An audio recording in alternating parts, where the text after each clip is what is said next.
kita menginginkan pemimpin baik, tidak membuat kriteria ketika milih lihat tampilan.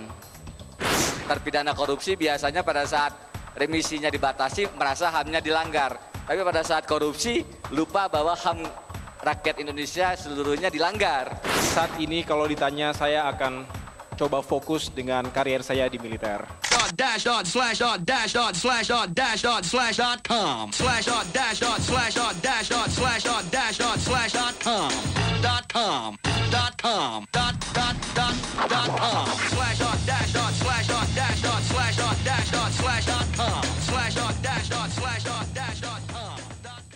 Selamat malam, selamat datang di Mata Najwa. Saya Najwa Shihab, tuan rumah Mata Najwa.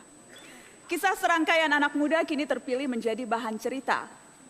Mereka memiliki kiprah, berjejak pada diri dan rekam sejarah. Berusaha memberi bukti anak muda punya jejak sendiri. Jalan terjal sedang mereka lalui, sebagian sudah terbukti. Mereka mewakili lapis generasi ketika prestasi bukan hasil kolusi. Kerja mereka belum lagi usai. Pujian dan kritik belum pula akan selesai. Inilah Mata Najwa.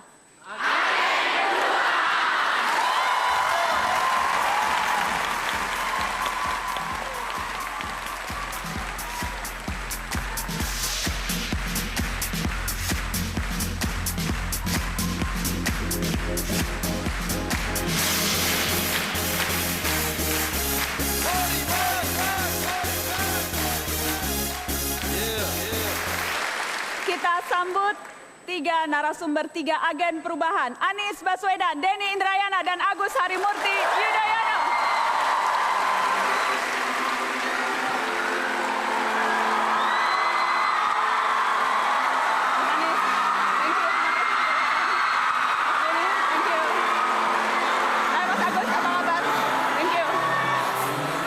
Boleh tepuk tangan sekali lagi dong. Silakan Mas. Tamu saya tiga orang muda, masing-masing di bidangnya menonjol dan punya keunikan sendiri-sendiri. Walaupun dalam lingkungan yang berbeda-beda. Seorang Anies Baswedan, kita akan bicara di awal ini kiprah masing-masing sebelum nanti kita kulik-kulik lebih jauh. Saya ke Mas Anies dulu. Mas Anies, Anda ini kan rektor. Ketika menjadi rektor, rektor termuda ketika itu di Indonesia, belum umur 40 tahun. Aktif urus Indonesia Mengajar, gerakan yang mengirimkan lulusan universitas ke seluruh negeri untuk menjadi guru SD. Tapi kemudian juga ikut memeriksa Ketua KPK kemarin di Ketua Tim Etik, sebelumnya ikut menjadi anggota tim yang memeriksa kriminalisasi Bibit Chandra. Jadi Anda itu intelektualkah, akademisikah, aktiviskah? Bagaimana menempatkan sosok Anies Baswedan? Apa saja yang bisa dikerjakan itu tak kenal profesi. Tidak harus kalau akademisi saja di kampus.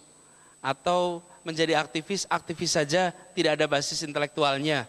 Saya malah merasa sebenarnya kalau saya ditanya lebih tepat saya merasa ingin menjadi aktivis yang mengabdi dengan intelektual. Jadi bisa dapat semuanya, bukan sekedar aktivis saja tapi bisa mengabdi dengan intelektual. Nah, jadi dengan begitu di kampus juga tidak hanya di kampus tapi juga ikut di dalam mendorong kemajuan lah di masyarakat kita. Kalau bicara mendorong kemajuan, yang jelas ada hasilnya kemarin adalah ketika menjadi headline sejumlah koran. Anda menjadi ketua tim etik yang memeriksa bocornya sprindik Anas Urbaningrum.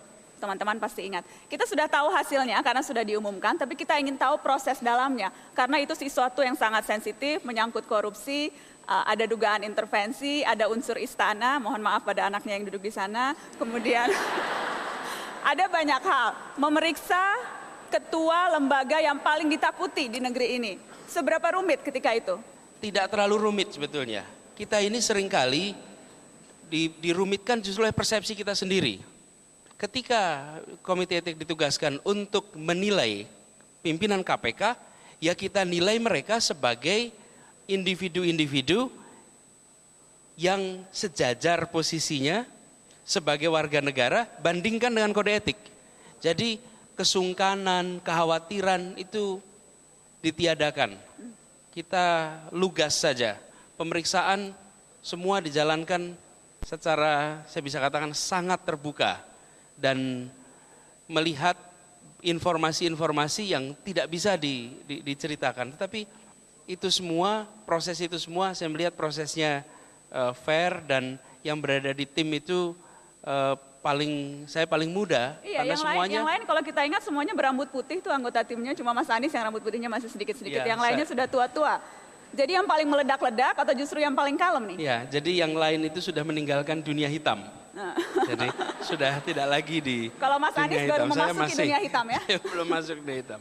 Jadi tetapi begini, justru karena komite etik itu isinya orang-orang yang sangat berpengalaman, orang-orang yang sangat memahami, mengelolanya jadi lebih leluasa. Saya cuma seperti mengatur aliran argumen.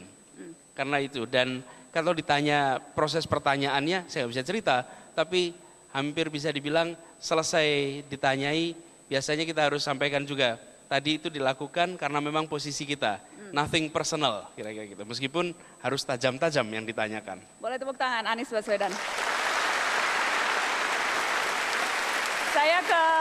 Saya ke wakil menteri nih, ada wakil menteri duduk di tengah. Jangan-jangan yang paling muda sekarang wakil menteri di jajaran kabinet itu Denny Indrayana ya? Kelihatannya begitu, saya belum mengurut umur wakil menteri yang lain. Sudah masuk usia 40 belum sekarang Mas Denny? Boleh dong ditanya umur? Kasih tahu nggak ya? Sudah ya? Saya lahir tahun 72. Tahun 72, Ya. Oke. Mas Denny, dulu kan aktivis dan kemudian ada yang menilai proses Anda dari luar pagar masuk ke lingkaran kekuasaan, menjadi staf khusus, dan kemudian sekarang menjadi wakil menteri, itu proses yang relatif cepat lah untuk anak muda dari Yogyakarta yang baru pulang waktu itu dari Melbourne untuk ambil S3. Ada jet lag nggak? Ada perasaan berbeda atau ada perasaan gamang begitu yang tadinya di luar koar-koar, sekarang di dalam harus mengontrol omongan?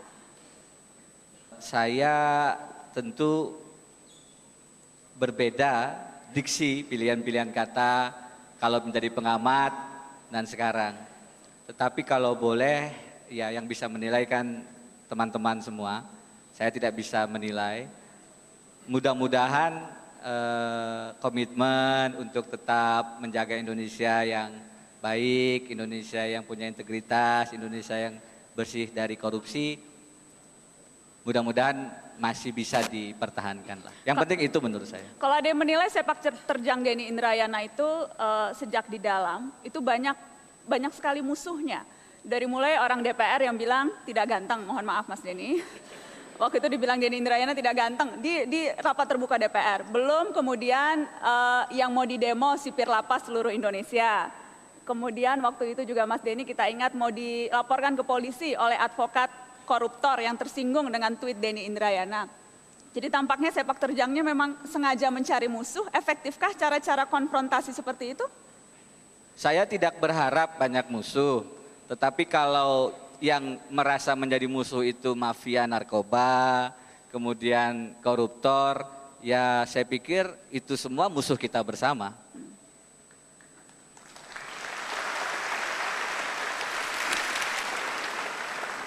Mayor Infantri Agus Harimurti Yudhoyono, sekarang bertugas di Satuan Elit Kostrat. Kok yang tepuk tangannya rata-rata cewek-cewek, ini bahaya.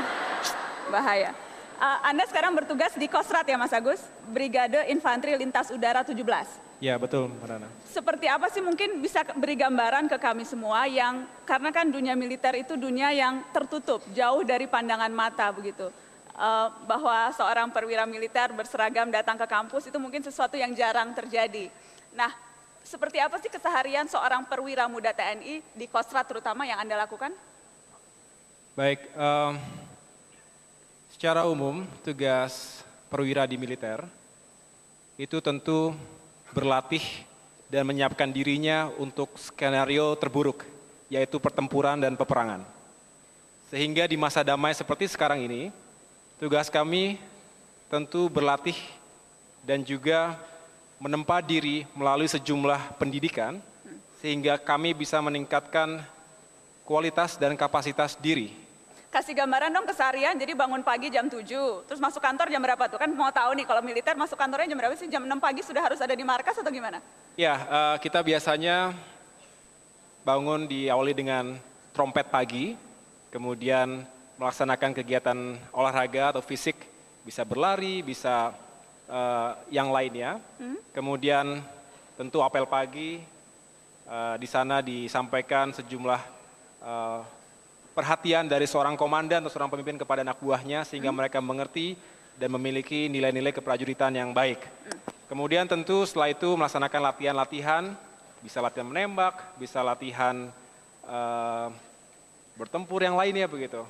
Dan itu dilakukan secara rutin sampai dengan sore ataupun malam hari. Kalau kita ingin tahu, sebagai perwira muda TNI, jujur melihat, sudah profesionalkah Tentara Nasional kita? Tentu kami semakin menuju institusi yang profesional.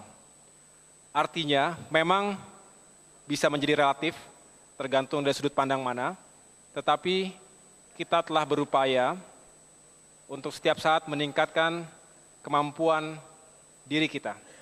Tentu dengan melatih diri lebih keras lagi dan juga siap untuk melaksanakan tugas-tugas yang dibebankan kepada kita.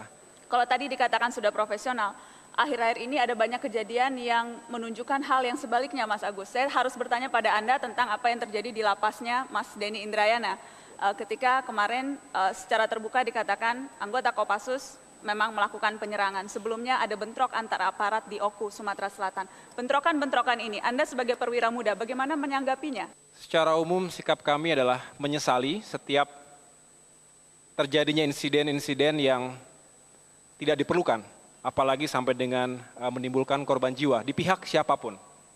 Karena tentu di situ tidak terwujud sebuah sikap ataupun sifat yang disiplin dan mencerminkan prajurit yang profesional. Namun demikian, baik jika kita melihat segala sesuatunya secara utuh dan apa yang terjadi kemarin beberapa saat yang lalu di Cebongan misalnya, dan sudah mungkin dijelaskan juga oleh pimpinan kami di TNI dan Angkatan Darat khususnya, bahwa institusi kami sangat terbuka dan serius dalam menangani hal-hal tersebut, membentuk tim investigasi yang secara cepat mengungkap cerita sebenarnya di lapangan.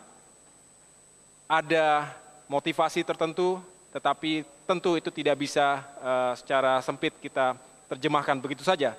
Kita akan percaya pada proses hukum. Peristiwa itu apakah pukulan secara umum terhadap militer, melihat ada sekelompok TNI, Kopassus yang melakukan seperti itu, bagi Anda itu tamparan?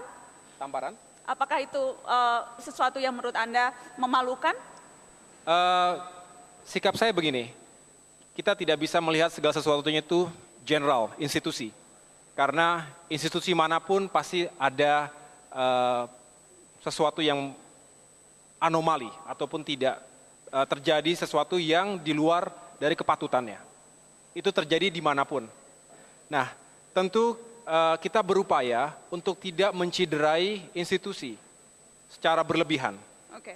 Jangan sampai terjadi collateral damage kemana-mana, sehingga akhirnya yang sudah bagus terlihat seperti tidak ada artinya atau nilainya. Justru kita ingin keadilan, kebenaran diungkap, siapa yang berbuat dan tentu mereka lah harus bertanggung jawab secara kesatria. Tapi yang perlu kita apresiasi adalah jiwa kesatria bahwa ketika dia mau bertanggung jawab terhadap apa yang dilakukan, termasuk apa yang dilakukan seorang anak buah. Baik. Baik itu di bawah kendali maupun di luar kendalinya. Boleh tepuk tangan Agus Harimurti Yudhoyono. Terpidana korupsi biasanya pada saat remisinya dibatasi merasa HAM-nya dilanggar. Tapi pada saat korupsi lupa bahwa HAM rakyat Indonesia seluruhnya dilanggar.